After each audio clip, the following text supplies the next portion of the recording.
반갑습니다. 자, 오늘 마지막 진도인데 오늘 다 끝내야 되거든. 좀 갈 길이 바쁘니까 빨리빨리 따라오셔야 되겠어요. 예습은 다 해오셨을 거니까 빨리 해도 알아듣겠지. 자, 364쪽 마케팅 봅시다. 요 마케팅은 한 문제 나오는 거예요. 한 문제인데 시험 문제가 딱 정해져 있습니다. 자, 부동산 마케팅 세 가지를 어떻게 분류하느냐인데, 부동산 마케팅은 크게 시장 점유 마케팅, 그 다음에 고객 점유 마케팅, 관계 마케팅, 이렇게 크게 세 가지로 나누는데, 이 시장 점유 마케팅이 공급자 중심이죠. 구분하셔야 돼요. 그 다음에 고객 점유 마케팅이 소비자 중심. 고객, 소비자라는 뜻이니까 이제 소비자 중심의 마케팅이 되겠고, 관계 마케팅은 누구 중심이 아니고 공급자와 소비자 간의 서로 간의 상호작용을 중시하는 마케팅. 이걸 먼저 구분해 두시고, 누구 중심이가 바뀌면 안 돼요. 그 다음에 이 시장 점유 마케팅이 STP 전략과 4P 믹스 전략으로 나뉘죠.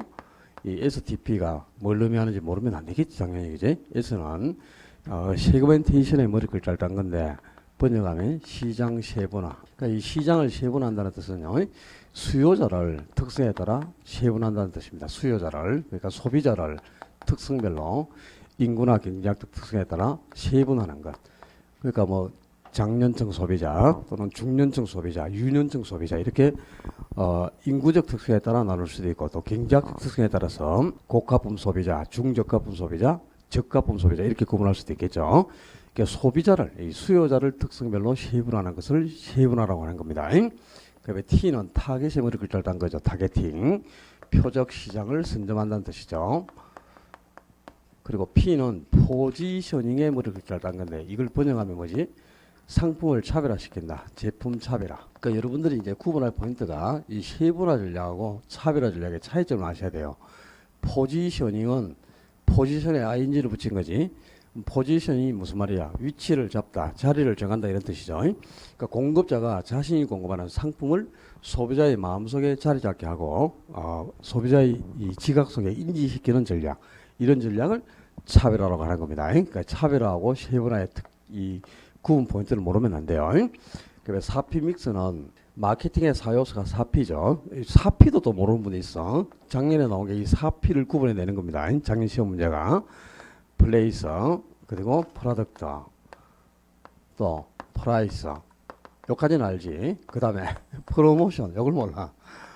자, 이 프로모션이 이제 4P 중에 판매 촉진 전략이죠. 그러니까 판매를, 분양을 극대화하기 위한 판매 촉진 전략, 이걸 프로모션이라는데, 이 프로모션 자리를 포지셔닝으로 바꿔서 잘 내요. 그러니까 이 바뀌면 안 돼. 플레이스를 번역하면 뭐지? 유통 경로 전략. 그리고 프로덕트가 제품 전략, 프라이스는 가격 전략, 그리고 프로모션이 판매 촉진, 이제 분양을 극대화시키는 수단이죠. 그지? 요 네 가지를 4P라고 하고요. 특히 요 플레이스 전략이 뭐죠? 입지를 선정하고 토지를 확보해서 분양 시스템을 구축하는 건데, 어떻게 해서 토지를 확보하죠? 분양 대행사를 활용하거나 또 중개업소라든가 금융기관을 활용할 수도 있고, 직접 분양을 통해서 토지를 확보하기도 합니다. 그렇게 해서 분양 시스템을 구축하는 전략이 유통경로 전략인데, 이게 사례가 나오면 어려워요. 사례를 좀 알아둬야 되겠고. 고객 점유 마케팅은 소비자의 구매 의사결정 과정이 있죠. 그 소비자의 구매 의사결정 과정을 뭐라 하지? 아이다 원리란다, 그지? 이 아이다 원리의 각 단계별로 주의, 관심, 욕망, 행동으로 이어지는 소비자의 의사결정 과정을 통해서 마케팅 효과를 극대화시키는 것. 이게 바로 고객 점유 마케팅. 그러니까 이 구매 의사결정 과정이 나오면 바로 고객 점유 마케팅이 떠올라야 됩니다. 그다음에 관계 마케팅은 소비자하고 공급자의 관계가 1에서 끝나면 기업이 존립하기 어렵겠지. 그러니까 소비자와 공급자의 관계를 지속적으로 유지시키는 데 목적을 두고 있는 이 지속적인 관계 유지에 초점을 두는 마케팅이고, 요 용어가 꼭 들어가야 돼.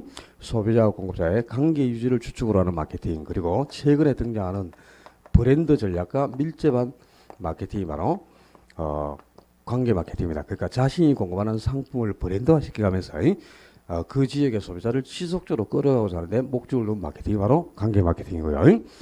요 마케팅은, 이 마케팅을 분류하는 거 외에는 시험에 나오는 게 없어요. 자, 1번 문제 보자. 부동산 마케팅에 관한 설명으로 옳지 않은 것. 고객 점유 마케팅은 공급자 중심의 마케팅. 1번이 바로 틀렸죠. 그러니까 공급자 중심 그러면 시장 점유 마케팅이고, 고객 중심 마케팅은 소비자 중심의 마케팅이죠. 이 소비자의 구매 의사 결정 과정, 바로 IW의 각 단계별로 마케팅 효과를 극대화시키고자 하는 전략이 고객 중심 마케팅이고요. 그리고 이제 2번의 관계 마케팅 그러면 소비자와 생산자 간의 지속적인 관계 유지를 목적으로 하는 양자의 상호작용을 중시하는 마케팅이고, 세 번째 4P 믹스, 바로 가격, 제품, 유통 경로, 판매 촉진 요 네 가지의 마케팅의 4요소를 적절히 혼합하는 전략이 되었고요. 이 4P 믹스는 공급자 중심인 시장 점유 마케팅에 포함되어 있는 겁니다. 4P 믹스하고 STP 전략은 시장 점유 마케팅이죠, 그지? 그리고 네 번째 마케팅 환경은 이제 거시적 환경, 미시적 환경으로 나누는데요. 미시적 환경, 좁은 의미의 마케팅 환경 그러면 경쟁업자, 그리고 고객, 정부, 뭐 이 공중, 그 일반 대중이죠. 일반 대중 이것만을 이제 미시적 마케팅 환경이라고 하고요. 거시적 환경 그러면 모르죠, 여러분들이. 환경자가 들어가는 거는 다 거시적 환경이라. 그러니까 예를 들면 사회적 환경, 경제적 환경, 문화적 환경, 뭐 기술적 환경, 이런 환경자가 붙는 건 다 거시적 환경이고, 그 외에 경쟁업자, 정부, 그 다음에 일반 대중, 이런 것이 미시적 마케팅 환경이다. 참고로 알아두면 좋아요. 그 다음에 5번에 이 시장 차별화하고 시장 세분화는 다른 거죠. 차별화는 바로 포지셔닝인데, 포지셔닝은 자신이 공급하는 상품을 소비자의 머릿속에 지각시키고 소비자의 마음속에 자리 잡게 하는 것. 그러니까 보통 이제 지분 속에 소비자의 마음속에 자리 잡게 한다. 또 자신의 상품의 위치를 정한다. 이런 표현이 들어가야만 포지셔닝 전략이 되는 거고요. 이거하고 구분할 게 시장 세분화. 그 2번에 4번 지문을 봐요. 2번에 4번. 2번에 4번 지문을 보면 수요자 집단을 인구 경제학적 특성에 따라 세분하고 판매 지향점을 분명히 하는 전략. 그러니까 이제 수요자를 인구나 경제학적 특성에 따라 나눴다는 거죠. 이걸 세분화라는 거다. 소비자를 이제 특성에 따라 분류하면 세분화가 되고, 자신이 공급하는 상품을 소비자의 머릿속이나 마음속에 자리 잡게 하는 전략, 이런 전략을 포지셔닝이라고 하는 겁니다. 차별화. 이 차별화하고 세분화의 구분 포인트를 기억하고 계셔야 돼요. 넘겨서 어디로 가느냐. 4번 5번 다 어려운 게 없어요. 6번 문제 갑니다. 빨리빨리 따라와요. 제가 풀어드리는 문제만 풀어도 앞뒤 문제하고 다 연관성이 있으니까 어렵지가 않아. 나머지는. 자, 6번에 부동산 마케팅 전략에 관한 설명으로 틀린 것. 이거 25의 기출문제인데요. 1번이 바로 틀려있죠. 마케팅 믹스의 가격 관리. 바로 프라이스 전략이 가격 전략인데, 그 가격 전략에 보면 이제 시가 정책도 있고 뭐 여러 가지 정책이 있죠. 시가 정책이란 위치, 방위, 청, 지역정에 따라 다른 가격으로 판매하는 정책. 이거는 시가 정책이 아니겠지. 그러니까 우리가 예를 들어서 포스코 건설에서 더샵이라는 아파트를 공급할 때, 저기 북구 7구에 공급할 때하고 요 달수구 상인동에 공급할 때하고 분양가가 다르죠. 지역에 따라 분양가가 다릅니다. 또 저층이냐 고층에 따라서 분양가가 다르고, 또 남향이냐 동향에 따라서도 분양가가 다르죠. 그죠? 그렇지 않습니까? 이렇게 이제 층수라든가 그다음에 방위라든가 위치라든가 지역에 따라 다른 가격으로 판매한다. 그러면 가격의 차별성을 도모했죠. 가격이 좀 다르잖아. 그죠? 이런 걸 신축 가격 전략, 신축 가격 전략 또는 가격 차별화 전략이라고 하는 겁니다. 가격의 차별성을 도모했기 때문에 신축 가격 전략 또는 가격 차별화 전략이라고. 이제 시가 정책은 뭘까? 시가 정책. 시가라는 말이 시중 가격을 줄인 말이야. 그러니까 시중 가격대로 분양가를 책정한다, 이런 뜻이죠. 그죠? 예를 들면은 지금 예를 들어서 대림 이편안이 공급할 때 평당 1,000만 원에 공급을 하죠. 분양가를. 그럼 포스코 더샵도 평당 1,000만 원 분양가를 책정하는 겁니다. 이렇게 시중 가격 그대로 분양가를 책정하는 것, 이걸 시가 정책이라 한다 이 말이야. 말 그대로 시중 가격대로 가격을 책정하는 정책이 시가 정책이고요. 그다음에 위치나 뭐 청수, 지역에 따라 가격의 차별성을 도모했다. 그러면 신축 가격 전략 또는 가격 차별화 전략, 이렇게 표현합니다. 그럼 1번이 바로 틀렸고, 그 다음에 2번 시장 세분화는 상품 계획이나 광고 등 여러 판매 촉진 활동을 전개하기 위해 소비자를 몇 개의 다른 군집으로 나눈 후 거기에 잘라. 거기에서 슬러시 합니다. 그러니까 소비자를 몇 개의 다른 군집으로 나누었다. 이걸 바로 뭐라 그래? 시장 세분화. 이게 세그멘테이션이죠. 그죠? 그러니까 소비자를 특성에 따라 분류하는 것. 이게 바로 세분화입니다. 근데 그 후반부에 특정 군집을 표적 시장으로 선정한다. 이거는 세분화가 아니고 타겟 전략이에요. 그러니까 요 지금 이 지문이 두 개가 같이 들어있죠. STP 전략 중에서 전반부가 바로 시장 세분화, 이 세그멘테이션이고 후반부는 바로 타겟 전략입니다. 표적 시장 선점. 그러니까 이 지금 세분화를 묻고 있는데 표적 시장 선점이 들어가서는 안 되겠지. 그래서 이것도 틀린 질문이에요. 그래서 답을 1, 2번 두 개로 복수답으로 처리를 했습니다. 그 당시에 구분하겠죠. 2번의 전반부까지는 시장 세분화고 후반부는 표적 시장 설정 전략이죠. 그리고 5번 지문에 마케팅 믹스에서 촉진 관리는 판매 요인과 직접적인 인적 판매 등이 있고 이러한 요소를 혼합하여 전략을 구성하는 게 바람직하다. 근데 여기에 촉진 관리라는 게 뭐예요? 마케팅 믹스가 바로 뭐야? 이 4P를 혼합하는 거죠. 그죠? 근데 4P 중에 바로 이 프로모션이 판매 촉진 전략, 또 이걸 촉진 관리 또는 뭐 유통 전략 이렇게도 표현합니다. 근데 이 판매 촉진이 뭐야? 어떻게 하는 거야? 홍보를 대대적으로 한다거나 또는 광고를 집중적으로 한다. 또 영업사원을 고려한 인적 판매를 한다든가 또는 모델 하우스를 방문하고는 소비자를 대상으로 경품을 제공한다든가 영업사원들에게 인센티브를 제공하면서 이제 분양을 극대화시키는 전략, 이런 전략이 바로 판매 촉진 관리입니다. 그러니까 지금 이런 내용들을 지금 판매 유인이라는 게 이런 거죠. 홍보나 광고를 통해서 판매를 유인하는 거죠. 그죠? 그리고 이제 직접적인 인적 판매, 영업사원을 고려한 인적 판매 이런 것들을 통해서 마케팅 효과를 극대화시키는 전략이 바로 프로모션 전략입니다. 그러니까 이거 5번 지문은 옳은 지문이다요. 이해를 하시고 7번 문제 부동산 마케팅 전략에 관한 설명으로 틀린 것. 4P에 의한 마켓 믹스 전략의 구성 요소는 제품, 유통경로, 판매 촉진, 가격. 여기서 이제 중요한 게 이 판매 촉진 자리에 포지셔닝을 넣어가지고 4P 믹스를 이렇게 다르게 내는 지문이 많아요. 기억을 하셔야 돼요. 이 4P를. 작년 시험 문제는 요 P로 시작되는 단어를 6개를 넣고요. 그 중에 4P에 해당하는 게 어떤 거냐. 이걸 골라내는 게 시험 문제였어요. 작년 시험 문제가. 그러니까 이 4P 자체를 몰라서는 당연히 안 되겠지. 그리고 두 번째. 다른 아파트와 차별화되도록 혁신적인 내부 구조로 설계된 아파트는 제품 전략의 이해가 될 수 있다. 그렇죠. 그러니까 이제 그 제품 전략, 이 프로덕트 전략이 그 다른 경쟁사와 상품 자체의 차별성을 도모하는 거죠. 그러니까 예를 들면은 아파트를 평면 설계를 한다든가 또 구조를 복층형 구조로 가져다든가 또 주민들의 편의를 위해서 단지 내에 현금 자동 지급기를 설치하거나 또는 그 아파트 단지 내에 실개천도 조성하고 공원도 조성하고요. 또 보안 장비를 좀 디지털화 시키거나 주차장을 지상화한다거나 이런 것들이 이제 그 상품의 차별성을 도모하는 전략, 바로 프로덕트 전략이고, 그다음에 프라이스 전략은 가격 전략이죠. 분양가를 고가로 책정할지 저가로 책정할지 또는 중도금에 대한 무이자 처리를 해줄지 이런 것들이 프라이스 전략. 그 판매 촉진 전략이 이런 것들이에요. 그다음에 이것들은 대부분 구분하는데 이걸 몰라. 이게 유통경로 전략을 중개업소를 활용하거나 또는 직접 분양을 받기도 하고 분양 대행사를 활용하기도 합니다. 그리고 금융기관 등을 또 적절히 활용하게 돼요. 그리고 현재의 소유자나 입주자들을 대상으로 토지를 확보하기도 하죠. 이런 것들을 통해서 토지를 확보하고 분양 시스템을 구축하는 전략, 그게 바로 유통경로 전략인데 이게 사례로 이게 유통경로 전략이 나오면 어렵단 말이야. 이걸 좀 기억해놔야 돼요. 2번은 그러니까 혁신적인 구조로 설계된 아파트, 이게 이제 다른 경쟁사와 차별성을 도모했죠. 이런 전략이 바로 제품 전략이죠.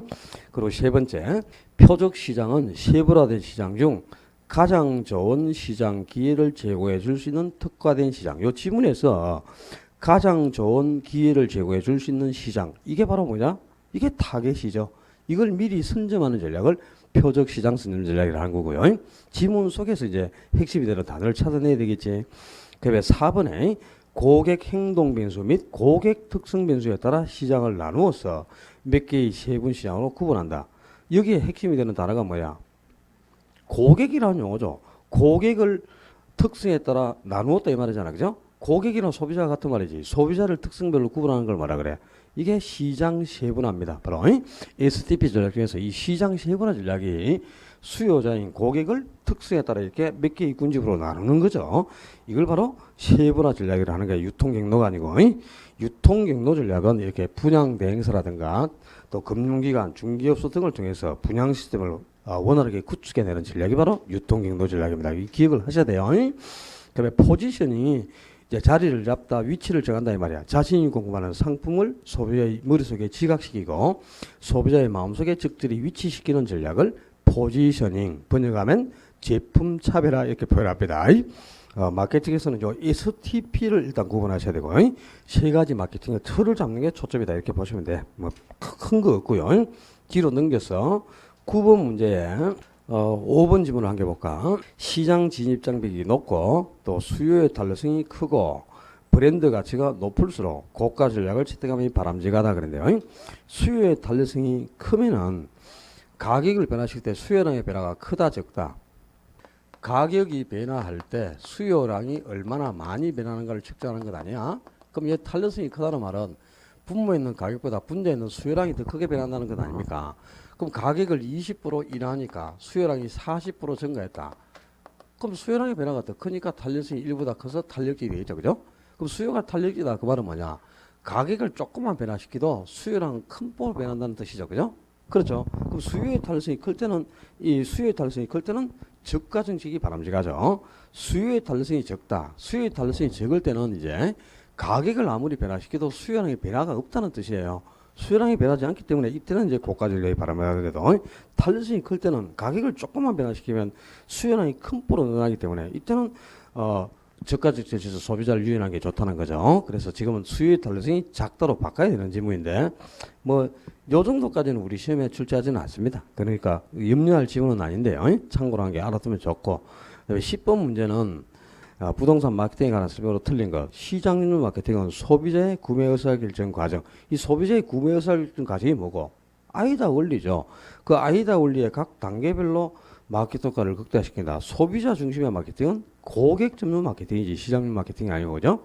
읽자마자 바로 1번이 틀렸다는 걸 알아야 되는데 이런 문제 틀리면은 진짜 점수 딸 거 없습니다. 11번, 12번, 13번 요 문제들은 이제 뭐냐면 요 사피 믹스에서 사피의 사례를 구분하는 거예요. 요거 당연히 아셔야 됩니다. 이것도 충분히 한 문제로 나오니까. 지금 다 똑같은 문제들인데 13번 문제 한 개 보자. 13번. 사피와 연결이 이제 옳게 된 것, 뭐 이걸 찾는 건데, 기억에 아파트 단지 내에 자연 친화적으로 실개천을 설치한다거나 또는 소비자, 주민의 편의를 위해서 뭐 공원을 조성한다거나 그죠? 현금 자동 지급기를 설치하거나 보안 장비를 좀 디지털 시스템으로 바꾸거나 이런 것들은 상품 자체에 대한 전략이죠. 제품 전략이 되어 있고 또 니은에 중개업소를 활용하거나 금융기관을 활용한다. 분양 대행사 등을 통해서 토지를 확보하고 분양 시스템을 구축하는 전략이 유통 경로 전략. 요 사례를 꼭 기억하셔야 돼. 그다음에 디귿에 적정 분양가를 이제 고가로 책정할지 저가로 책정할지 가격을 책정하는 것은 가격 전략이 되겠고 그리고 리얼에 경품을 주점해서 뭐 경품을 제공한다든가 또는 영업사원들에게 인센티브를 정해서 분양을 극대화시키는 전략은 판매 촉진 전략, 프로모션 전략이 되겠죠. 그죠? 이 사례들을 가지고 이 사피에 대한 사례를 구분하고 계셔야 돼요. 조금 사례들을 익혀놔야 되겠고. 그다음에 15번에 간혹 가다가 이제 한 번씩 등장하는 게 요 프로모션 전략 중에 요 광고각이 포함되어 있잖아요. 그래서 지금은 이제 분양 광고를 안 하면 주택을 팔아먹을 수 없으니까 광고에 대해서도 종종 등장합니다. 시험에. 자, 신문 광고는 안내 광고와 전시 광고로 구분할 수 있죠. 근데 이 중에 지면이 넓은 광고가 뭐고?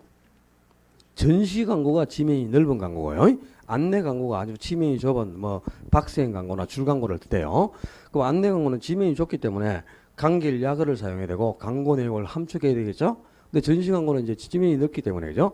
상세한 설명문을 첨가하거나 사진을 싣거나 캐치프레이즈 이런 것들을 통해서 소소하게 광고를 할 수 있는 장점을 갖고 있는 게 전시 광고입니다. 지면이 넓은 게 전시 광고, 지면이 좁은 게 안내 광고다. 그걸 아셔야 되겠지.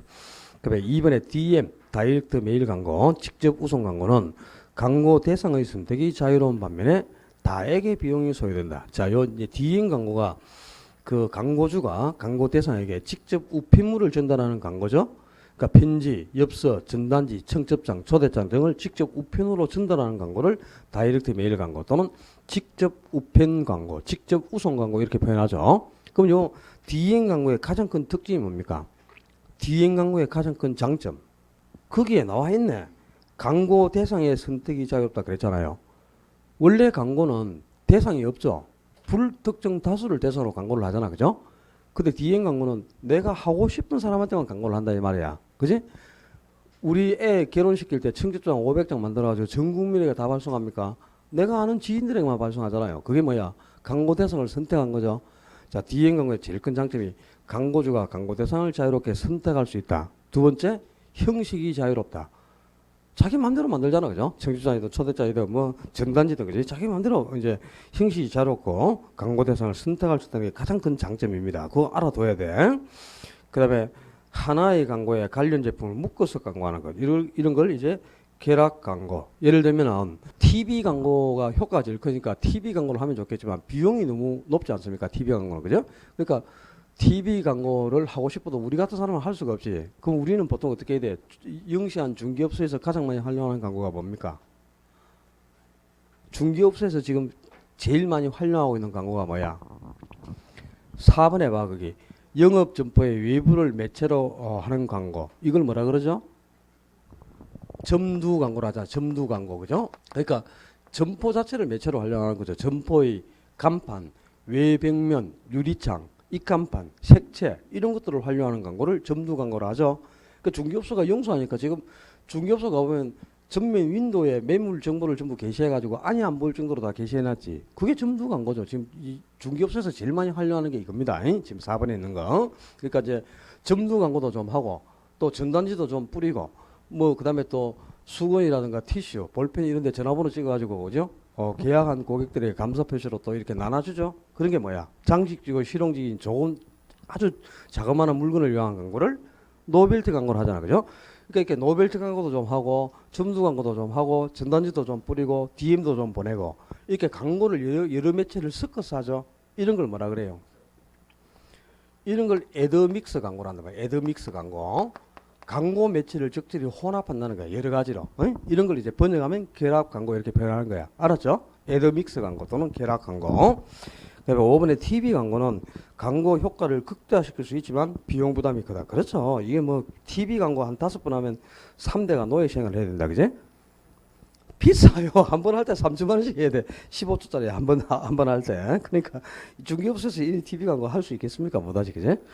자, 마케팅은 뭐 다른 거 없어요. 이 마케팅 세 가지를 이렇게 분류하는 큰 이제 줄기고 특히 이제 STP 광고나 4P 믹스 광고를 뭐 관계 마케팅을 한다. 이렇게 이제 틀리게 되겠죠. 어느 게 소비자 중심이고 공급자 중심인지 이런 것들 구분한 게 초점이 되겠습니다. 한 문제 맞춰야 돼.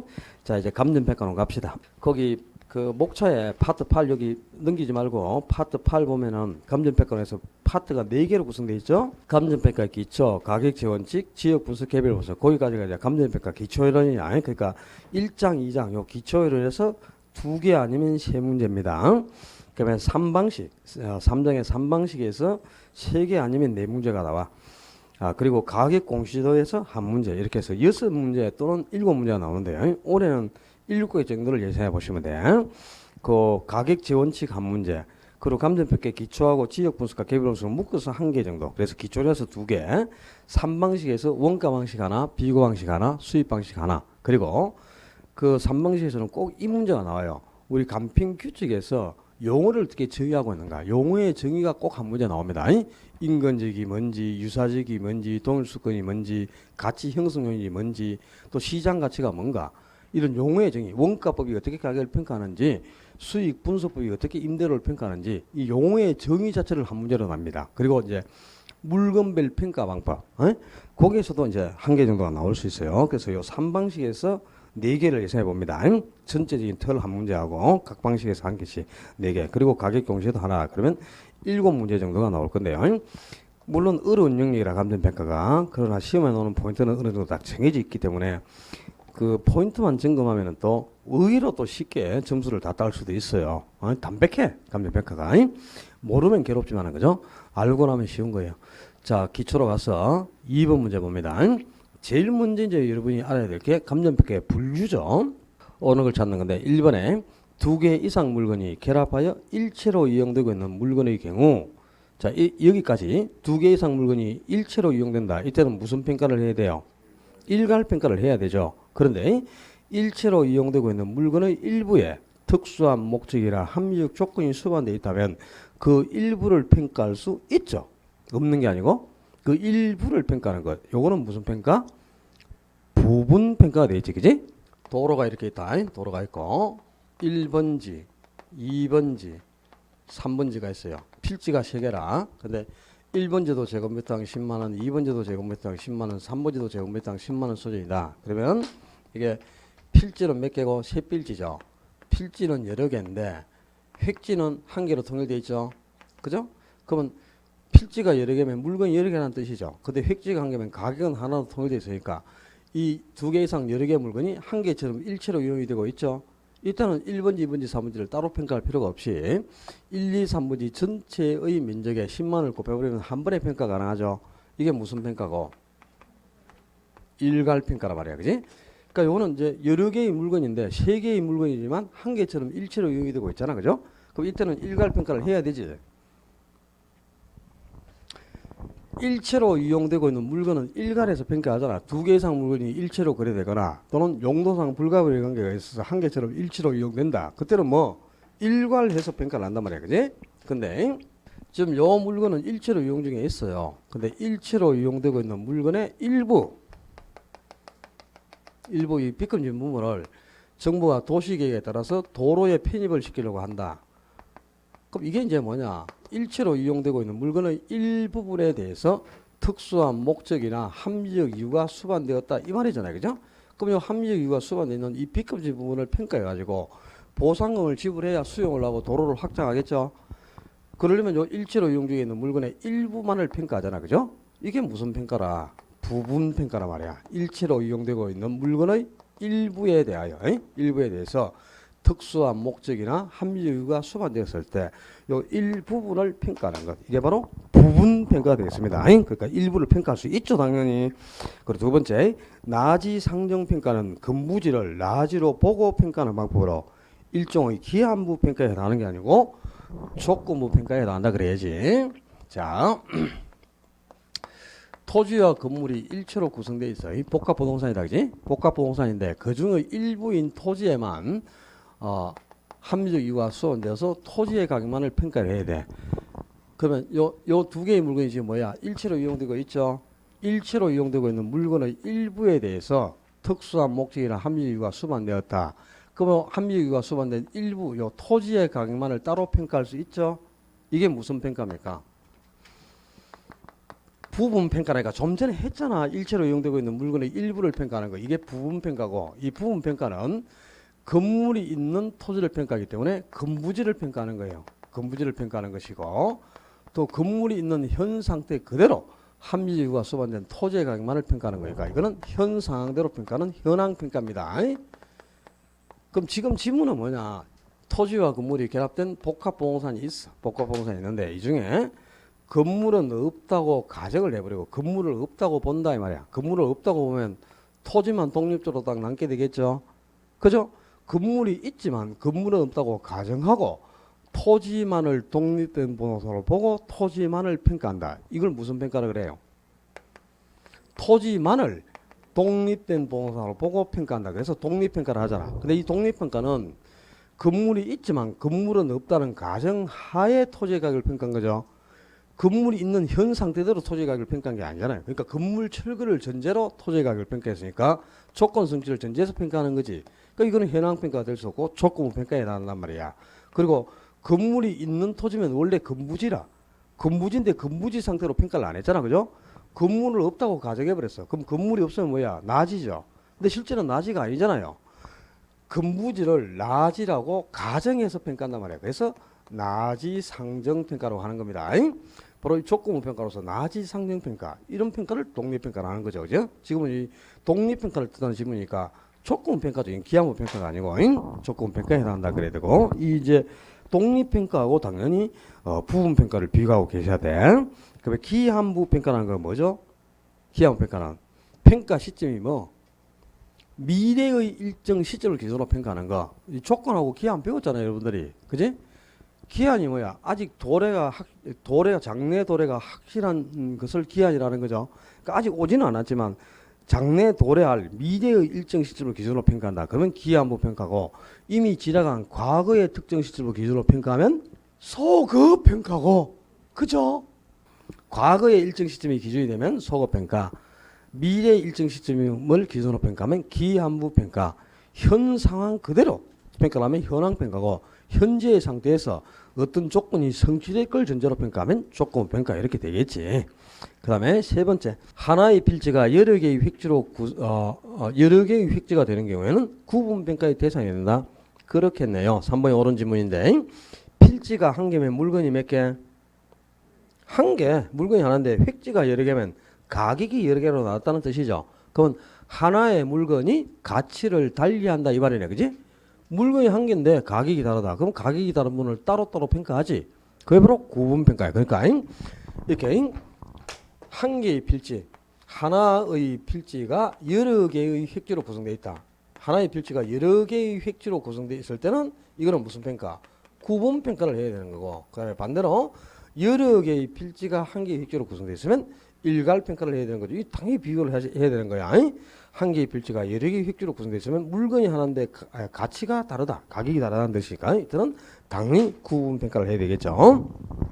그다음에 네 번째, 동일한 부동산일지라도 가치를 달리하는 부분은 구분평가를 하게 되죠. 근데 이때 그 내용을 감정평가에 기재하지 않아도 되는 게 아니고 반드시 기재해야 됩니다. 그러니까 왜 물건이 한 개인데 가격을 따로따로 평가했잖아요. 그럼 그 이유가 있겠지.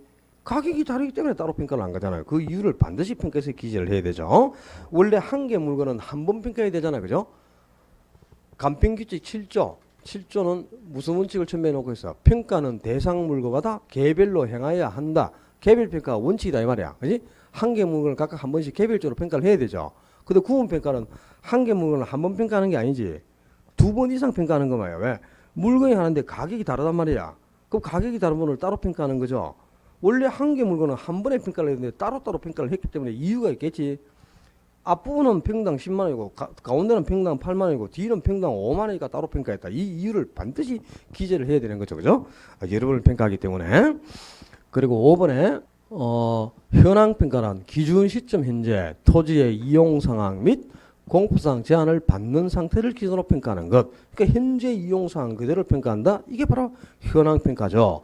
간평규칙 6조에 기준되어 있습니다. 평가는 기준 시점에서의 현재 이용 상황 및 공포상황 제한을 받고 있으면 그 공포상황 제한을 받고 있는 상태 그대로를 기준으로 평가하라. 현황평가가 원칙이죠.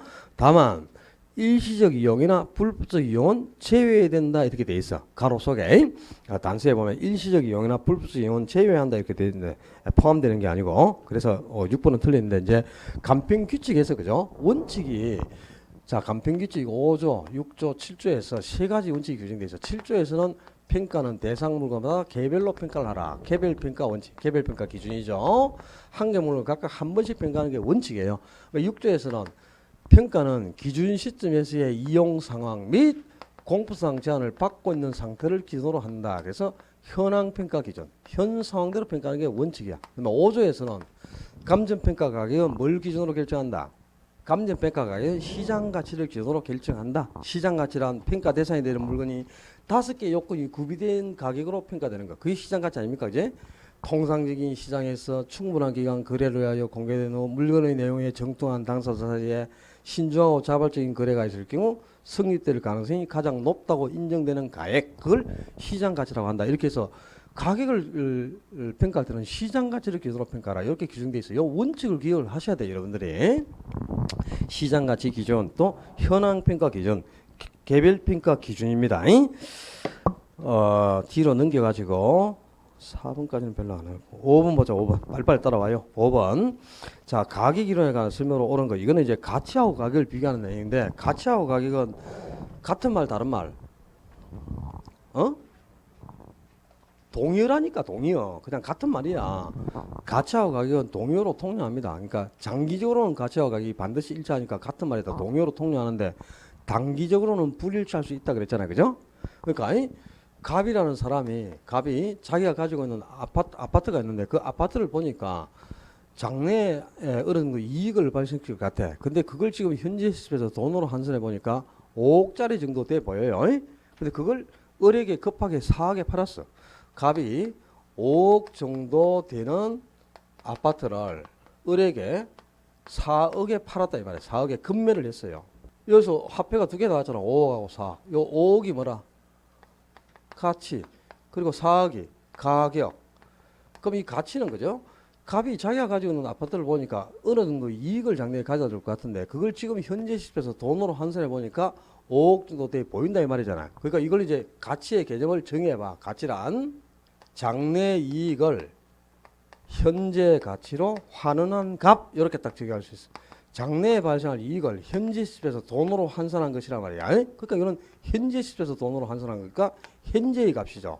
가치는 거지. 현재의 값이고 그리고 보는 관점에 따라 다 다른 거야. 금액이 정해진 것도 아니고 어느 정도 돼 보인다는 거니까 매우 추상적인 거죠. 이거는 그지. 금액이 정해지지 않아요. 그리고 사람마다 다 다르게 느끼는 거니까 주관적인 거란 말이야. 그리고 어떤 사람은 5억짜리 정도로 보고 어떤 사람은 4억 8천으로 볼 수 있고 6억으로도 볼 수 있으니까 가치는 여러 개가 존재할 수 있는 다원적 개념이에요. 근데 이 가격이라는 건 그렇지 않지. 갑이라는 매도자, 을이라는 매수인 사이에 갑이 아파트를 딱 넘겨준 대가로 을이 이미 갑에게 지불한 금액이 4억이라는 거죠. 그러니까 이거는 실제 거래를 통해서 이미 지불된 금액이에요. 지불된 금액.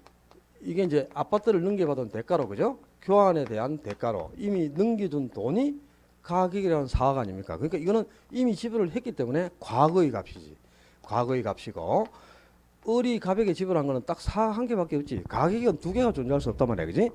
합의하에 결정되는 금액이고 이거는 매우 객관적이죠. 합의하에만 결정되는 거니까. 그리고 금액이 딱 정해지는 거잖아. 한 개로. 구체적이란 말이야. 그리고 이거는 두 개가 존재할 수 없어요. 가격이라는 거지. 오직 한 개밖에 존재하지 않습니다. 단기적으로는 지금 가치가 얼마고? 5억인데 가격은 얼마야? 4억이지. 그러니까 가치하고 가격이 불일치할 수 있단 말이야. 그지? 근데 단계는 가치가 5억인데 가격이 4억이다. 불일치했네. 근데 5억짜리 정도 되는 물건이 4억이니까 싸 보이죠? 구매경쟁이 이루어지겠지. 그러면 수요가 증감으로써 당연히 수요가 증감하면 가격은 상승하는 거잖아. 그죠? 이 가격이 계속 상승해서 가치와 일치하는 5억이 될 때까지 상승해 가요. 그래서 장기적으로 가치와 가격이 일치한다 이 말이야. 그래서 가치와 가격은 장기적으로 일치하니까 이제 동의어다 이렇게 통용을 하는데요. 단기는 두 개가 불일치할 수 있다. 이걸 먼저 알아놓고 자 가격에 의해 가치가 결정된다. 아니면 가치에 따라 가격이 결정된다. 자 여러분들이 이제 요 물건이 2만 원짜리밖에 안 돼. 2만 원짜리밖에 안 되는데 내가 5만 원을 주고 샀기 때문에 5만 원을 줬으니까 5만 원 정도 돼 보이는구나 이겁니까? 아니면 내가 5만 원처럼 인식을 하고 5만 원 돼 보이니까 5만 원을 지불하는 겁니까? 먼저 가치를 5만 원 부여해야지. 그래야 값을 5만 원 치를 거 아니야. 그지?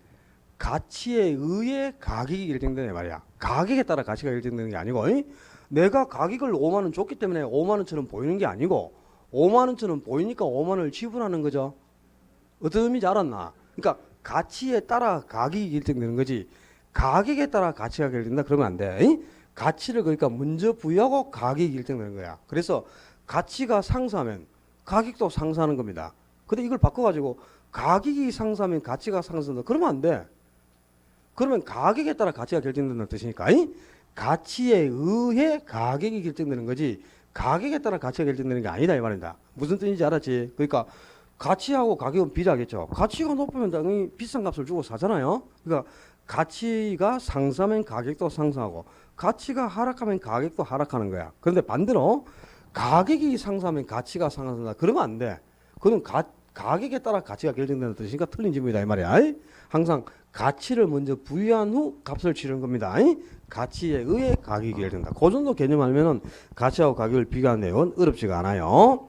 그 5번 문제에 가치는 장래 이익을 장래 유무형의 이익을 편익을 현재 가치로 환원한 값. 이건 현재 가치로 환원했으니까 현재 값이지 미래 값이 아니고.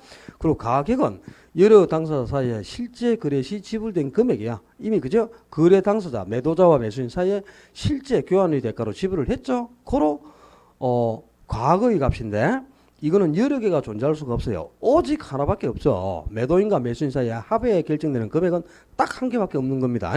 가치는 여러 개가 존재한다. 그러나 가격은 오직 하나밖에 없죠. 그리고 세 번째, 가치 발생 요인은 가치 형성률에 영향을 준다. 무슨 그런 게 어딨노? 그 가치 형성 요인이 가치 발생 요인에 영향을 주겠죠. 그러니까 부동산 가격은 어떤 과정을 통해서 형성돼요? 무수히 많은 가치 형성 요인들이 가치 발생 요인에 영향을 미친다. 그럼 발생 요인 여러 가지가 상호작용을 해서 수요와 공급을 조절하고 이 수요 공급이 일치할 때 한 개의 부동산 가격이 결정돼 나오죠.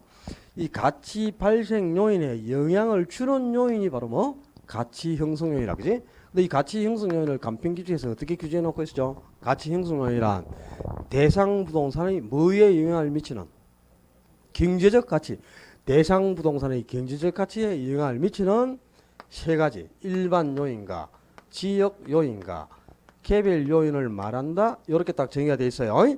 대상 부동산의 경제적 가치에 영향을 미치는 일반 요인, 지역 요인, 개별 요인을 가치 형성 요인하고 이 무수히 많은 가치 형성이 발생 요인에 영향을 줘. 그럼 발생 요인도 유용성, 그지? 만족도라는 게 있지. 효용. 그리고 또 유효 수요라는 게 있지. 이 두 가지가 이제 수요 측면에서 가격을 발생시키는 원인이고 공급 측면에서 가격을 발생시키는 원인은 상대적 희소성이 있죠. 그리고 또 이전 수요라는 게 있잖아. 그죠? 이런 것들이 바로 가치 발생 요인이다. 요 가치 발생 요인에 형성 요인이 영향을 주면 발생 요인 여러 가지가 상호 결합을 해서 수요 공급이 일치할 때, 이 수요와 공급이 일치할 때 하나의 가격이 결정돼 나온다. 이런 과정을 통해서 만들어진 가격이 부동산 가격이에요. 그러니까 가치 형성 요인이 가치 발생 요인에 영향을 주는 거지. 발생 요인이 형성 요인에 영향을 주면 반대 아니냐, 그지? 말이 안 되겠죠. 4번이 옳은 지문이 되겠고, 그 다음에 5번에 가치는 가격의 기초이므로 가격이 상승하면 가치도 상승한다. 이러면 안 된다니까. 이 말은 이제 가격을 먼저 결정한 뒤에 가치를 부여한다는 뜻이거든. 그게 아닙니다. 가치를 먼저 부여한 후 가격을 결정해서 값을 치르는 거야. 그러니까 가치에 따라 가격이 결정되는 거니까 가치가 상승하면 가격도 상승하는 겁니다. 가치에 따라 가격이 상승하는 거지. 가격에 따라 가치가 상승하는 게 아니다 이 말이야. 그 정도 개념 알면 가치와 가격을 구분하는 건 별로 어려운 게 없을 거고 넘겨가지고 9번 문제로 갑니다. 부동산 가격에 관한 설명으로 옳지 않은 것. 부동산 가격은 소유권 기타 권리이익에 대한 대가의 성격을 가지므로 하나의 물건에도 두 개 이상의 복수의 가격이 형성될 수 있다. 그렇습니다. 그래서 이제 부동산 가격은 권리이익에 바탕을 둔 가격이죠. 그래서 여기에 토지가 한 개가 있으면 단순히 이 토지 가격은 소유권 그 자체의 가격만은 아니라 그래서 부동산 가격은 소유권 및 여러 개의 권리에서 비롯되는 이익까지가 결합되어 있다. 그래서 소유권 및 권리이익의 가치다 이렇게 표현하는 거죠. 왜 그래요? 그러니까 요 물리적 실제인 토지 자체의 가격은 아니지. 왜? 토지 소유권이 지표면에만 미치는 게 아니고 정당한 이익이 있는 범위 내에서는 상하에 미치잖아요. 그죠? 그러면 공중권에서도 가격이 생기고 지하권에서도 가격이 생기겠죠. 그래서 3차원 공간 전체에서 바로 가격이 발생합니다. 그래서 부동산 가격은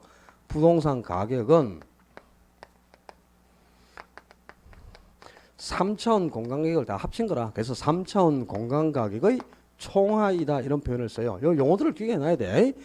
여러 개의 권리에서 비롯된 이익이 결합됐으니까 한 개의 부동산에 여러 개의 권리가 동시에 존재할 수 있어요. 그래도 그 각각의 권리마다 가격이 모두 형성될 수 있다 그 말입니다. 두 번째, 부동산 가격은 교환의 대가인 가격과 용의에 대한 대가인 임료, 가격과 임료 두 가지 이익으로 구분되어 표현될 수 있죠. 왜 가격과 임료 두 가지 이익으로 구분되어 표현될 수 있는가? 토지의 어떤 특성으로? 영속성 때문에, 소모되지 않는 영속성 때문에, 그죠? 보유기간 중에는 용의의 대가인 임료를 획득할 수 있고 처분 시에는 교환의 대가인 가격을 획득할 수 있는 거야. 그래서 두 가지 이익이 동시에 발생할 수 있는 거죠. 그리고 3번 지문 시장가치 길다 이 말이야. 그지? 5개 요건이 구분되니까 시장가치가 시험에 나오면 지문이 석 줄 이상 나와야 맞다. 한 줄 두 줄로 구성되면 무조건 틀리다. 그렇게 기하라 그랬다. 뭐 다 읽어봐.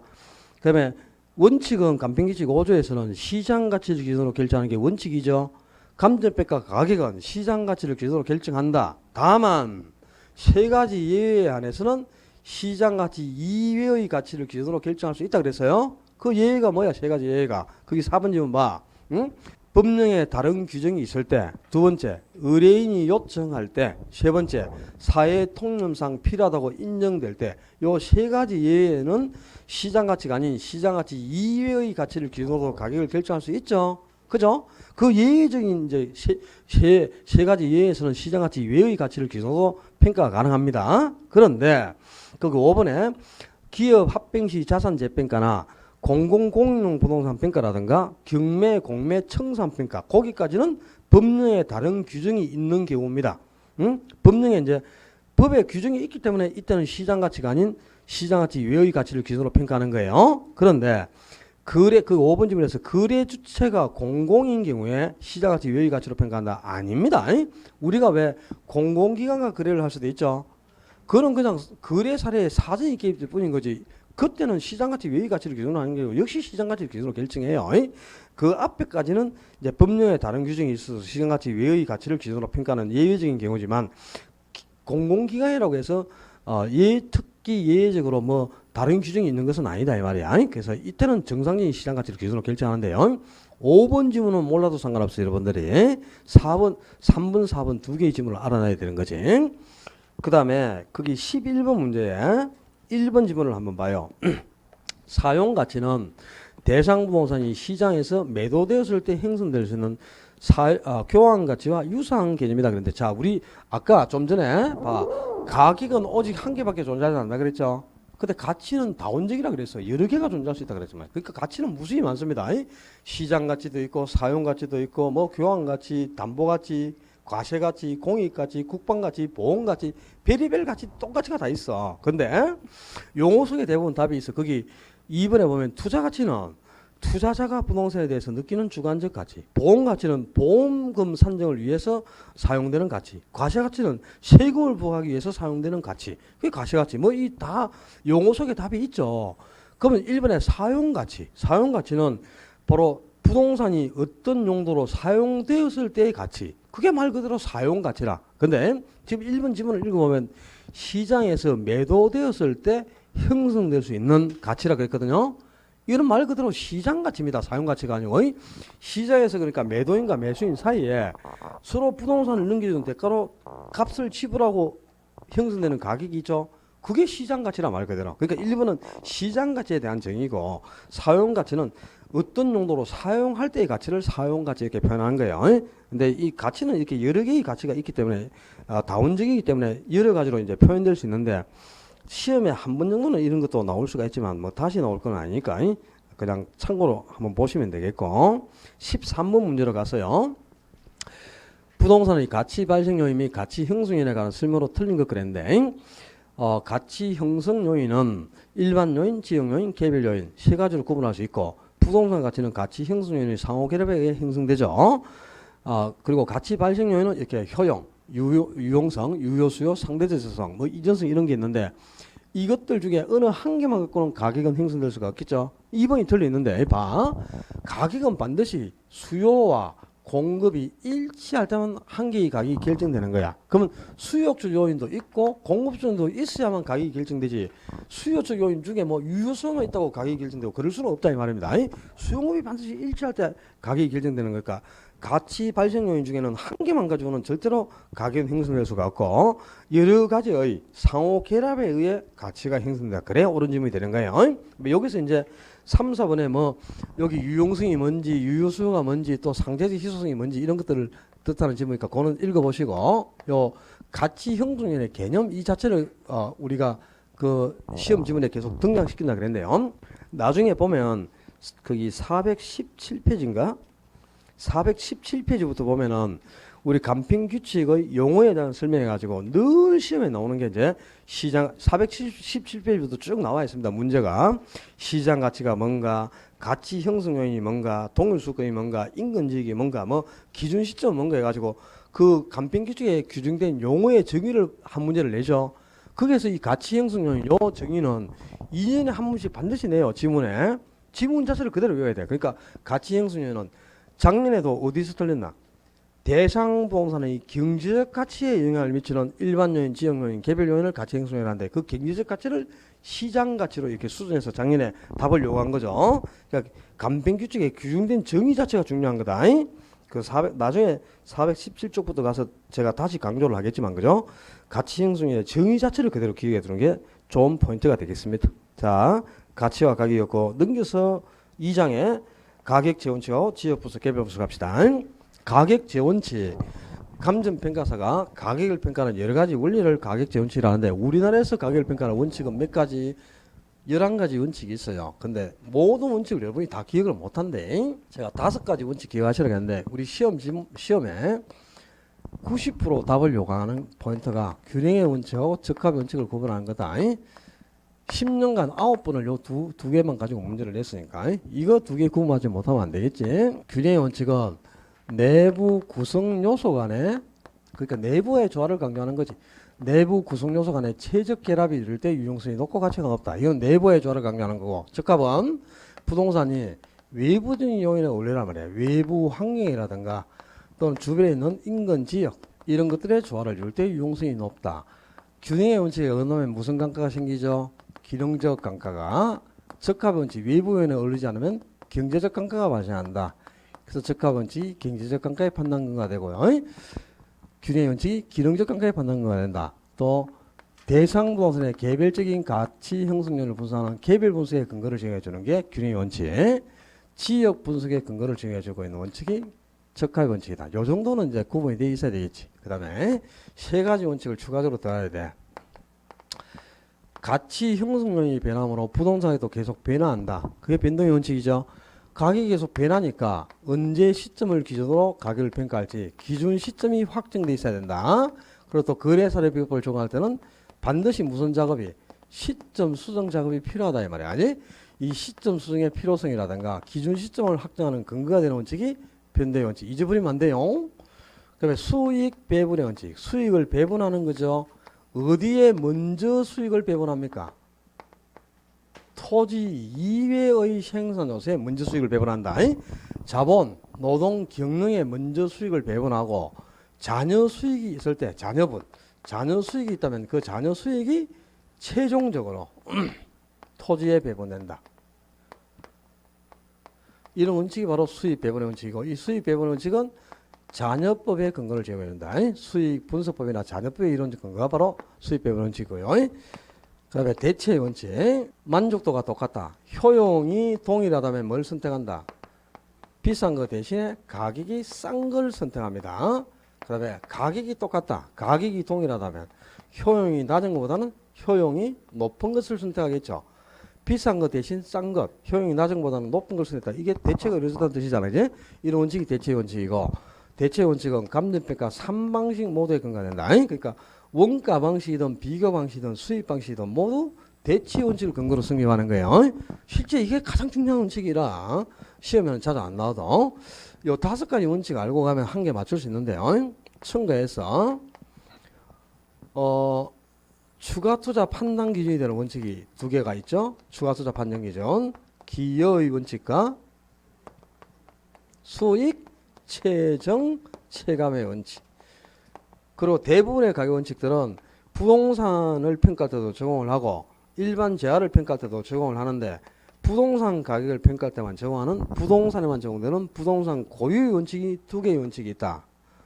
기억을 하셔야 된다. 이것도 최유효 이용의 원칙하고 적합의 원칙 2가지는 일반 재화를 평가할 때는 적용하지 않습니다. 오직 부동산 가격을 평가할 때만 적용되는 원칙이다. 요 정도 기억하고 있으면 한 개 맞출 겁니다. 자, 1번 보자. 가격 원칙 하나 설명으로 틀린 것.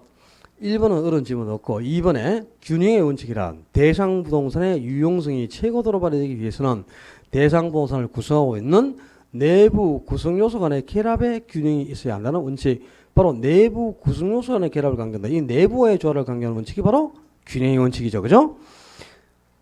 그리고 이제 초과이윤 발생은 공급자의 시장지역을 유발해서 경쟁의 결과 초과이윤을 소멸한다. 이런 원칙이 경쟁의 원칙. 그러니까 초과이윤은 경쟁을 야기시키고 경쟁은 종적으로 초과이윤을 소멸시키는 과정에서 가격이 형성된다는 원칙. 그런 원칙이 바로 경쟁의 원칙이 되었고 네 번째, 대상 부동산이 최유효 이용 상태에 있는지를 판정하는 내부적 기준 원칙으로 균형의 원칙, 기여의 원칙, 수익 배분의 원칙, 적합의 원칙 등이 있다 그랬는데 적합 원칙 자리에 적합 원칙은 내부와의 조화를 강조하는 내부 원칙이 아니고 외부 원칙이죠. 외부와의 조화를 강조하는 원칙. 이제 요 가격 원칙 중에 외부와의 조화를 강조하는 원칙이 적합의 원칙하고 또 뭐 있노? 경쟁의 원칙이 있어요. 물론 이제 미국에는 외부성의 원칙이라는 게 또 있지만 이거는 미국의 원칙이니까 이건 알 필요 없다. 그럼 내부의 조화를 강조하는 원칙이 4개라는 거지. 거기에 기여의 원칙, 균형의 원칙, 수익 배분의 원칙하고 한 개 더 수익 최종 체감의 원칙이라 적합의 원칙이 아니고 수익 최종 체감의 원칙이 내부의 조화를 강조하는 원칙 중에 포함됩니다. 내부 공간 원칙이 4개, 외부의 조화를 강조하는 것도 적합과 경쟁. 이렇게 이제 이런 것도 구분하면 좋죠. 그다음에 5번 질문에 추가 투자 판정 기준이 되는 원칙은 기여의 원칙과 수익 최종 체감 이렇게 알아두면 좋겠죠. 자, 2번 문제 부동산 평가 원리에 관한 설명으로 옳은 거. 적합의 원리란 부동산의 유용성이 최고도로 발휘되기 위해서는 투입되는 생산 요소의 결합 비율이 적절한 균형을 이루어야 한다. 이거는 이제 내부 자체 부동산 자체 내부에 투입되는 생산 요소 간의 결합을 강조하니까 이건 균형의 원칙이 돼야 되겠죠. 그죠? 내부의 조화를 강조하는 원칙이니까. 그리고 두 번째, 부동산의 가격도 일반 경제재와 같이 초과이윤이 소멸되는 과정에서 결정된다. 자, 초과이윤 때문에 경쟁이 야기되고 경쟁하는 과정에서 결국 초과이윤은 소멸하거든요. 그러면서 부동산 가격이 형성된다. 그런 용어 속에 답이 있잖아. 경쟁의 원칙이 되겠죠. 대체가 아니고. 초과이윤은 경쟁을 야기시키고 경쟁은 전국적으로 초과이윤을 소멸시킨다. 그런 과정에서 가격이 형성된다는 것은 경쟁의 원칙이고요. 그리고 세 번째, 기준 시점은 원칙적으로 대상 부동산의 가격 조사를 완료한 날짜. 이 가격 조사 완료일이 원칙적인 기준점이 되죠. 다만 의뢰인이 미리 기준점을 정해준다. 그럼 미리 정해진 날을 기준점으로도 할 수 있죠. 어떤 경우에? 가격 조사가 가능한 경우에만 좀 이렇게 답을 해야 된다. 의뢰인이 이렇게 미리 기준점을 정해주면 가격 조사가 가능한 경우에 한해서만 그 미리 정해진 날을 기준 시점으로 정할 수 있습니다. 다만 원칙적인 기준점은 가격 조사를 완료한 날에 대해 현장 조사를 완료한 날이 아니고 또 가격 조사를 개시한 날도 아니고 완료한 날이에요. 근데 기준 시점의 중요성과 밀접한 원칙은 예측의 원칙이 아니고 변동의 원칙이다 이 말이야. 가격이 계속 과거, 현재, 미래를 거치면서 변화하고 있기 때문에 언제 시점을 기준으로 가격을 평가할지 기준 시점을 미리 확정해 둬야 되는 거야. 이 기준 시점을 확정해야 되는 근거가 바로 변동의 원칙입니다. 저 자체도 올해 한 문제가 나올 수 있어요. 아주 중요해요. 그 다음에 네 번째, 예측의 원칙에 의해 부동산 가치란 장래에 기대되는 편익을 현재 가치로 환원한 값이라고 할 수 있다. 그렇지. 자, 아까 우리가 요 가치의 개념을 정의할 때 부동산 가치 바로 장래에 기대되는 이익을 현재 가치로 환원하는 것. 그게 바로 가치입니다. 근데 이 장래 이익이 지금 현재 발생하는 게 아니잖아요.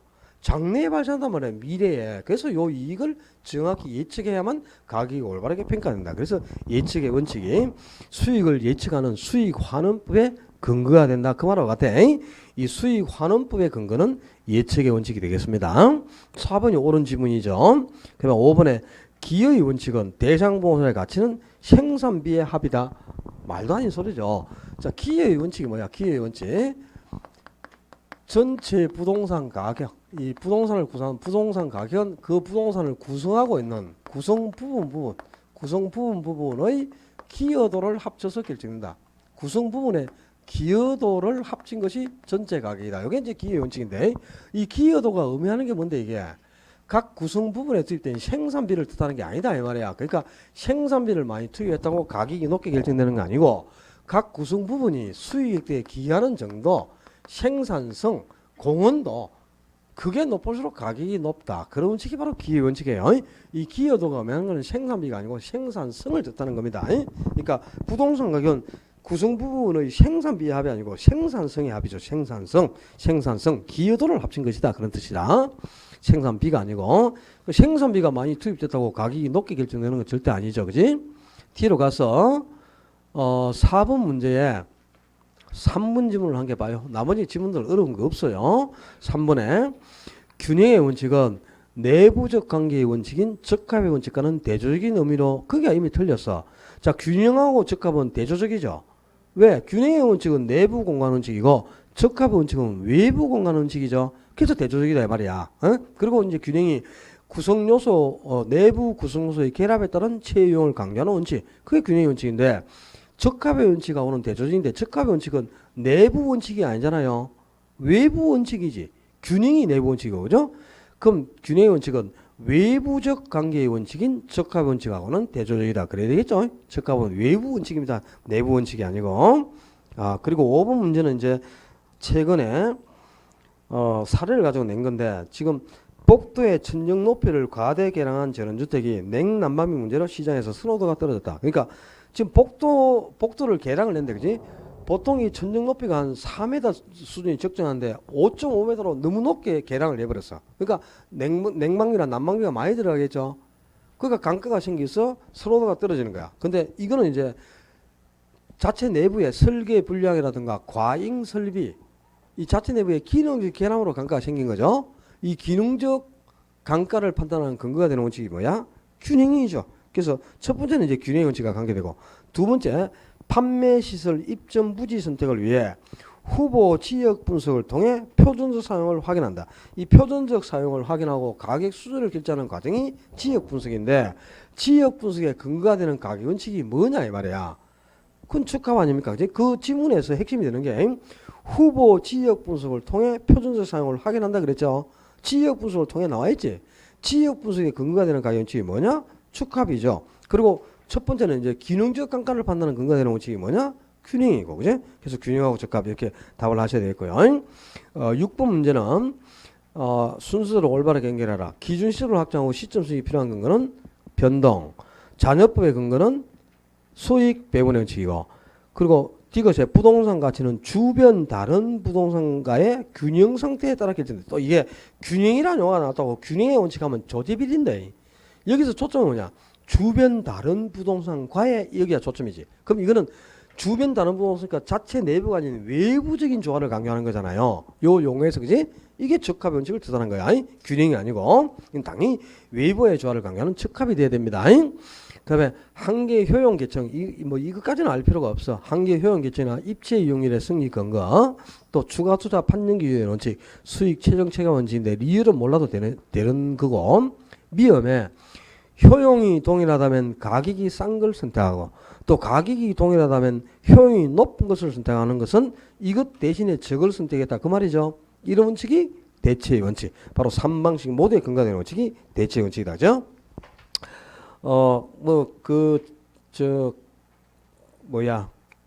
가격 원칙은 올해는 이거는 무조건 한 문제가 안 나오면 안 돼요. 원래 이 기초에서 가장 중요한 게 가격 재원칙이라. 근데 한 30번 시험을 칠 때 25번 이상의 시험이 나왔는데 작년하고 재작년 2년 연속 안 나왔어요. 가격 재원칙이. 그럼 올해 이게 안 나온다. 올해 시험 무효다. 무효. 무조건 나옵니다. 근데 이게 작년 재작년 제외하고 그 전에 10년 동안에는 10번 중에 9번을 균형하고 적합을 구분한 걸 냈단 말이야. 90%를. 근데 2년 안 나왔으니까 올해도 당연히 요 두 가지 원칙을 구분한 걸 또 답으로 요구할 수 있습니다. 이게 워낙 제일 중요하니까, 그지? 물론 요 두 가지는 필연적으로 구분을 해야 되겠죠. 근데 이걸 워낙 많이 써먹었으니까 이제 요런 것을 혹시 답으로 요구할 수도 있다 이 말이야. 그래서 요 5가지 정도만 이렇게 기억하고 있으면 가격 원칙은 한 개 맞출 거라고 믿습니다. 그다음에 지역 분석이죠. 개별 분석. 자, 어차피 한 김에 이 지역 분석하고 개별 분석까지 다 하고 싶시다요. 지역 분석 그러면 인근 지역을 분석하는 거죠. 그리고 개별 분석은 대상 부동산의 개별적인 가격 형성을 분석하는데, 지역 분석에서 우리가 파악할 것은 그 대상 부동산에 속해 있는 지역 내에 있는 부동산들이 주로 어떤 용도로 이용되고 있는가, 그 지역 내의 표준적 이용을 판정하고 그 지역 내에 있는 부동산의 가격 수준을 판정하는, 반드시 개별 분석 전에 이루어지는 선행 작업이 지역 분석이죠. 그리고 이제 지역 분석에서 표준적 이용과 가격 수준이 밝혀진다. 그럼 표준적 이용과 가격 수준의 범위 내에서 대상 부동산의 개별적인 가치 형성을 분석해 가지고 평가하고자 하는 대상 부동산이 최유효 이용 상태에 있는가를 판정하고 대상 부동산의 구체적인 가격을 결정하는 과정이 개별 분석이고요. 반드시 개별 분석은 지역 분석보다 뒤에 이루어져야 돼. 지역 분석이 이제 범위가 넓기 때문에 전체적이고 강력적이죠. 넓은 의미의 거시적 분석이고, 개별 분석이 대상 부동산만을 분석하니까 부분적이고 국지적이지. 그래서 좁은 관점의 미시적 분석이죠. 지역 분석의 근거는 적화, 개별 분석의 근거는 균형의 원칙. 예? 그리고 지역 분석의 대상 범위, 지역 분석의 대상은 뭐가 있대요? 인근 지역이 있고요. 또 유사 지역이 있고, 그리고 주변 용도 지역을 포함하는 동일 수도권이 있죠. 이게 바로 지역 분석의 대상이 됩니다. 요 인근 지역이 평가하고자 하는 대상 부동산이 속해 있는 지역이고, 그죠? 인근 지역이란 정의를 외워라. 그냥 인근 지역, 대상 부동산이 속한 지역으로 부동산의 이용이 동질적이고 가치 형성 요인 중 무슨 요인을 공유하고 있다? 지역 요인을, 가치 형성 요인은 세 가지가 있는데 그 중에 일반 요인이나 개별 요인을 공유하고 있는 게 아니고 지역 요인을 공유하는 지역을 인근지역이라 하는 거예요. 유사지역은 대상부동산이 속하지 아니하는데 대상부동산이 속하지 않지만 인근지역과 지역적 특성이 유사하죠. 그런 지역을 유사지역이라는 거고 요 개념들을 좀 알고 계셔야 돼요. 자, 10번 문제 봐요. 10번. 인근지역은 대상부동산이 속한 지역으로 부동산의 영이 동일적이고 가치 형성 요인 중 지역 요인을 공유한다. 자, 여기서 초점은 지역 요인 자리가 개별 요인이나 뭐 일반 요인으로 바뀌면 큰일 나고, 그 다음에 대상부동산에 속한 지역은 인근 지역밖에 없어요. 만약에 인근 지역을 유사 지역이라 이러면 또 안 되겠죠. 고쳐주는 게 두 군데다 이 말이야. 인근 지역을 유사 지역으로 고쳐서 내거나 또는 거기 지역 요인을 공유하는 지역인데 지역 요인을 개별 요인이나 일반 요인으로 고치면 안 됩니다. 그러면 이번에 유사 지역이 바로 대상부동산에 속해 있지 않아요. 그러나 이제 인근지하고 지역 특성이 유사하기 때문에 유사지역이라고 하는 거죠. 그죠? 그리고 세 번째, 대상부동산과 인근 환경과의 적합성을 고려한 적합의 원칙은 부동산 고유한 가격원칙으로 지역 분수가 관련이 있다. 그렇습니다. 가격원칙 중에 부동산에만 적용되는 부동산 고유의 원칙이 바로 적합의 원칙이죠. 그리고 이 적합의 원칙이 바로 지역 분석에 근거한다 말이야. 적합의 원칙이 지역 분석의 근거를 정해주는 게 적합의 원칙이죠. 그지? 그리고 네 번째, 지역 분석을 통해 대상부동산의 체유효용 및 구체적 가격을 판정하는 게 아니고 이거는 개별 분석을 통해서 판정되는 거고, 그죠? 체유효용이나 가격을 결정하는 과정이 개별 분석. 지역 분석은 인근 지역의 표준적 이용과 가격 수준을 파악하는 작업입니다. 지역의 표준적 이용과 가격 수준을 판정하면 지역 분석이 되고 대상부동산의 체유효용과 가격을 결정하는 게 개별 분석이죠. 5번 질문. 이행지 및 후보지의 동일 수권은 항상 이행이나 전환 후 상태를 기준으로 판단하는 것이 아니다 그랬어. 맞아 틀려?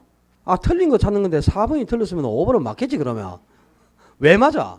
자, 후보지나 이행지의 동일 수권은 원칙은 언제를 기준으로 판단한다? 원칙은 용도가 바뀐 후, 전환 후의 종비를 기준으로 판정한다 그랬어요. 근데 예외적으로 후보지나 이행지의 동일수를 판정할 때 전환 전의 종비를 기준으로 판정하는 경우도 있다 그랬잖아요. 요거 언제? 이걸 묻고 있는 거야. 성숙도가 낮을 때, 즉 이행이나 전환의 속도가 아주 완만하게 용도가 바뀔 때는 전환 전의 종비를 기준으로 하는 거예요. 자, 뒤에 거기 16번에 16번에 1번 지문을 한번 봐라. 16번에 1번. 성숙도가 낮은 후보지의 동일수권은 전환 후 용도 지역의 동일수과 일치하는 경우가 있다. 전부 이게 바로 또 틀렸죠. 그러니까 원래 후보지나 이행지는 전환 후 지역과 일치해. 근데 그게 성숙도가 낮은 하고 나와 있죠. 성숙도가 낮을 때는 전환 전의 지역과 일치한다 그래요. 전환 전. 아셨죠? 그러니까 이렇게 예외가 있다 이 말이야. 원래 후보지나 이행지는 전환 후 정비의 기준이지만 이 전환 후가 아닌 경우도 있다. 성수가 낮을 때 이때는 전환 전을 기준으로 한다 이런 뜻이죠. 그러니까 요 10번에 5번 질문은 옳은 질문입니다. 그 다음에 뒤로 가서 그 12번 문제 12번 문제만 보면은 지역 부서하고 개별 부서 자체를 비교하는 문제에서는 요것만 구분할 줄 알면은 뭐 틀릴 만한 게 별로 없어. 지역 분석이 범위가 넓죠. 지역을 분석하니까. 그리고 개별 분석은 대상부동산만을 분석하니까 범위가 좁은 거죠. 그 표준적 이용과 가격 수준을 파악하면 지역 분석, 체류용과 가격을 결정하면 개별 분석이고 선행자비 지역 분석이고 인접성 부동성 적합의 원칙 다 맞죠. 그러니까 이제 12번 그 도표에 있는 내용들만 가지고 구분만 할 수 있으면 요 지역 분석, 개별 분석 자체를 문제를 내는 거는 별로 어렵지가 않을 거예요. 그러니까 그 도표를 잘 봐두시고 요는 옳은지 전부 다 옳네, 그죠? 틀린 게 한 개도 없네. 그 다음에 15번에 1번 지문을 한번 봐요. 지역 분석의 대상지역에 관한 설명으로 틀린 거. 사례 자료를 동일 수권 내의 유사 지역에서 구할 경우 지역 요인 비교 과정은 필요하지 않다. 아닙니다. 자, 우리 거래 사례 비교법을 적용할 때는 그죠? 비중 가격을 거래 사례 비교법으로 비중 가격을 구하려면은 사례를 하나 선택해 가지고 그 사례 부동산 가격에다가 사정, 보정, 시점, 수정, 지역 요인 비교, 개별 요인 비교를 거쳐야만 가격을 평가할 수 있죠. 근데 요 사정 보정이나 시점 수정이나 지역 요인 비교를 생략할 수 있는 경우가 있다 그랬는데, 그지? 사정 보정을 안 하는 경우가 있죠. 언제? 사정이 개입되지 않은 정상적인 사례는 사정 보정을 할 필요가 없겠지, 당연히, 그죠? 그 다음에 또 표준지를 사례로 선택한다. 표준지를 사례로 선택할 때는 표준지는 인근지역을 대표하는 소지가 사정이 개입되지 않은 정상적인 사례야. 그래서 사정 보정 자체가 필요가 없는 거죠. 그지? 그다음에 시점 수정은 거래 시점하고 기준 시점이 불일치할 때 거래 시점의 가격을 기준시점의 가격으로 전환하는 작업인데 이 시점 수정을 안 하는 경우도 있죠. 거래 시점하고 기준 시점이 일치한다. 그럼 시점에 차이가 없지. 그럼 시점 수정을 할 필요가 없겠죠. 그죠? 안 그러나 거래 시점하고 기준 시점이 다를 때 거래 시점의 가격을 기준 시점으로 바꾸는 게 시점 수정인데 두 개가 일치하면 시점 수정할 게 없잖아. 그지? 근데 거래 시점하고 기준 시점이 불일치해. 그럼 시점 수정 해야 돼, 안 해야 돼? 해야죠. 해야 되지만 이걸 안 하는 경우도 있다니까. 언제? 거래 시점하고 기준 시점이 불일치하더라도 시점 수정이 필요가 없는 경우. 어디 있죠? 서울에서 수업 듣다가 왔나? 입을 좀 떼라. 이제 9월이다. 9월. 아이고. 왜 지역요인 비교가 뭐야? 대상 부동산이 속한 지역과 사례 부동산이 속한 지역이 불일치할 때 지역의 격차를 수정해 주는 작업이 지역요인 비교죠. 어? 근데 대상 부동산이 속한 지역을 무슨 지역이라 그래? 인근 지역. 근데 인근 지역에서 사례를 선택하면 대상 부동산하고 사례 부동산이 같은 지역에 섞여 있죠. 그럼 지역의 차이가 없지. 고로 지역요인을 비교할 필요가 없다 이 말이야. 아니? 인근 지역에서 사례를 선택하면 지역요인 비교가 필요가 없는데 유사 지역에서 사례를 선택해서 유사 지역에서 사례를 선택하면 대상 부동산은 여기에 있잖아. 그죠? 근데 사례는 여기 있으니까 지역이 다르지. 그럼 당연히 지역요인 비교를 해야죠. 안 하는 게 아니고.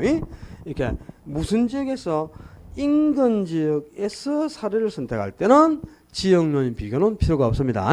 또 아는 관계 나왔다고 또 사례 자료를 인근 지역 내에서 구할 경우에는 지역 분석이 필요 없다. OX 사례를 인근 지역에서 선택하는 경우에는 지역 분석이 필요 없다. 맞아 틀려요? 지역 분석이 필요 없다. 그러면 그 길로 교도소 잡혀간다. 지금 무슨 소리야? 지역 분석이 왜 필요가 없는데 지역 분석을 안 하면 개별 분석을 할 수가 없잖아요. 지역 분석에서 표준이용과 가격 수준이 밝혀져야만 요 범위 내에서 개별 분석에서 최이용과 가격이 결정되는 거야. 가격을 평가하기 위해서 개별 분석을 해야 되는데요. 지역 분석을 하면 개별 분석을 할 수가 없으니까 지역 분석은 어떤 경우에도 생략할 수가 없는 거다. 지역 분석이 필요 없다는 게 아니고 요게 필요 없다니까. 이거 지역 요인 비교. 거래 사례표를 적할 때는 지역 요인 비교 작업을 거쳐야 되죠. 근데 인근지에서 사례를 쓴다면 요 작업이 필요가 없다는 거야. 지역 요인 비교. 이걸 안 한다는 거지. 또 지역 분석이 필요 없다. 그런 소리 해라 또. 그러면 큰일 난대. 무슨 뜻인지 알겠어요? 모르면 다음에 해. 내년에 하든지. 몰라 나도. 넘겨. 6번하고 7번은 인근 지역의 수명 현상에서 이제 문제를 구사한 건데죠. 인근 지역도 5단계를 거쳐서 배려해 가죠. 성장기, 그 다음에 성숙기, 쇠퇴기, 천위기, 악화기를 거치면서 배려해 갑니다. 근데 요 성장기는 지가가 매우 가파르게 상승을 보여요. 지가 삼성장에 따라서. 그래서 지가 상승률이 최고인 시기. 그리고 저속기 다 빠져나가고 고속기 집중으로 유지에 들어오니까 상향력가 활발하게 전개되고 전부 신축 부동산이 신축 부동산 거래가 중심을 이루죠. 그리고 이제 성숙기 되면 가빠르게 상승하는 지가가 최고 수준에서 안정돼 있거나 가볍게 상승을 보이는 이런 식이죠. 그러니까 지가가 가장 높은 수준에 있는 거야. 그러니까 상승률이 최고다 그러면 안 돼요. 뭐가 최고? 지가 수준이 최고가 되고 지역의 기능도 최고 수준이 됩니다. 그리고 여가 현상은 일어나지 않아요. 입주가 다 끝났으니까. 그리고 성숙기부터는 전부 중고 부동산이 거래가 되는 거다. 성장기만 신축 부동산이 거래가 되고. 그 이제 쇠퇴기 가면은 최고 수준의 지가가 서서히 하락하면서 고속기 서서히 빠져나오고 저속기 2주에 들어오죠. 그러니까 하향력가 시작되고 또 이 지역을 서서히 재개발해 갑니다. 재개발이나 하향력가 서서히 시작되는 단계고 이 수명주기 중에서 쇠퇴기가 절반 정도를 차지한다. 가장 장기간 지속되는 시기가 쇠퇴기라 그랬어. 그럼 이제 천위기 가면은 서서히 하락하던 지가 뚝 떨어지죠. 근데 저속간의 입지경이 치열해서 지가가 가볍게 상승을 보이기도 해요. 그죠? 이런 현상을 나타내는 시기가 천익이죠. 가볍게 상승을 보이기도 하고 하향 여가나 재개발이 아주 어떻다? 활발하게 전개되는 시기입니다. 자, 성장기하고 성숙기를 구분할 때는 지가 상승률이 최고인지 지가 수준이 최고인지 요걸 가지고 문제를 낸대. 그 다음에 쇠퇴기하고 천익기를 구분할 때는 하향연화 재개발이 시작되는 단계인지 매우 활발하게 진행되는지 요걸 가지고 두 시기를 구분한 걸 문제를 냅니다. 바뀌면 안 돼 이런 게. 자, 한 개만 풀어봐. 17번에 인근지역의 생애주기 현상은 인근지역의 동시적 동질적 개발을 전제로 하고 그리고 인근지역의 동태적 변화 과정을 생태학적 측면에서 주장한 이론이다. 그렇습니다. 그러니까 요 이제 평가하고자 하는 대상부동산이 있잖아요. 그죠? 이게 대상부동산이면 이 대상부동산과 용도와 기능도 똑같고 그 가격순도 비슷하게 부동산이 집단적으로 이렇게 속해 있는 이런 지역이 인근 지역이잖아요. 그죠? 근데 요 수명주기가 이렇게 한 개의 사이클을 형성하려면 이 지역이 동시에 개발이 돼야 돼. 동시에 개발이 돼야 되고 여기는 주거지로 바뀌는데 여기는 상업지로 바뀌죠. 그럼 이건 한 개의 지역이 될 수가 없어요. 개발도 동시적으로 동질적으로 진행이 돼야 됩니다. 그리고 인근지역이 계속 이렇게 사람이 태어나서 숨을 거두는 과정과 흡사하게 변하게 한다는 거야. 그게 이제 움직임을 가지고 변모하고 있다는 거죠. 이런 걸 생태학적 현상이 이렇게 변하는 거야. 살아서 숨을 쉬어도 하게 움직임을 가지고 변해간다. 그런 흐름에 착안한 게 수명 현상이죠. 그리고 이제 성장기는 지가 상승률이 높죠. 그리고 정고 교육수준이 높은 계층의 인구 유입이 증가하고 또 투기가 발생하기 쉬운 국면이죠. 가격이 상승하니까 입지 경쟁도 치열하게 전개되면서 상향 여가가 아주 활발하게 전개됩니다. 그 시기가 성장기죠. 그리고 천익기는 하향 여가가 활발해짐에 따라 상대적으로 소득이 낮은 계층의 인구 유입으로 인해 일시로 지가 상승 현상을 초래한다. 그렇지? 이렇게 가볍게 가격이 상승할 수 있는 그런 국면이 천익기가 되겠고요. 그다음에 성숙기에는 지가 수준 자체는 최고죠. 지가가 최고 수준에서 안정되어 있죠. 그리고 지역의 기능도 최고 수준에 정상에 있습니다. 신축 부동산 거래가 시장의 중심을 이룬다. 이게 틀렸구나. 자, 신축 부동산이 거래되는 거는 성장기밖에 없어요. 이 성장기만 낙후된 건물을 철거하고 새 건물 지으면서 그게 새로 입주가 이루니까 신축 부동산이 거래가 되고 성숙기부터 거래되는 건 전부 기존 부동산입니다. 중고 부동산, 기존 부동산, 중고 부동산이 거래의 중심을 이룬다. 그래야 되겠네. 쇠퇴기는 건물들이 점차 노후화되고 지가가 낮음에 따라 하향여가, 이 하향여가나 재개발이 서서히 시작되면 쇠퇴기, 하향여가나 재개발이 매우 활발하게 전개된다. 그러면 천익이 이렇게 바뀌게 됩니다. 수명 뭐 자주 나오는 건 아니지만 그죠? 그 정도까지 개념 알아놓고 칠판 좀 지우고 자 3방식부터는 칠판 닦고 조금만 쉬었다 합시다. 첫째 시간 좀 길어서 죄송해요. 어쩔 수가 없대. 쉬었다 합시다.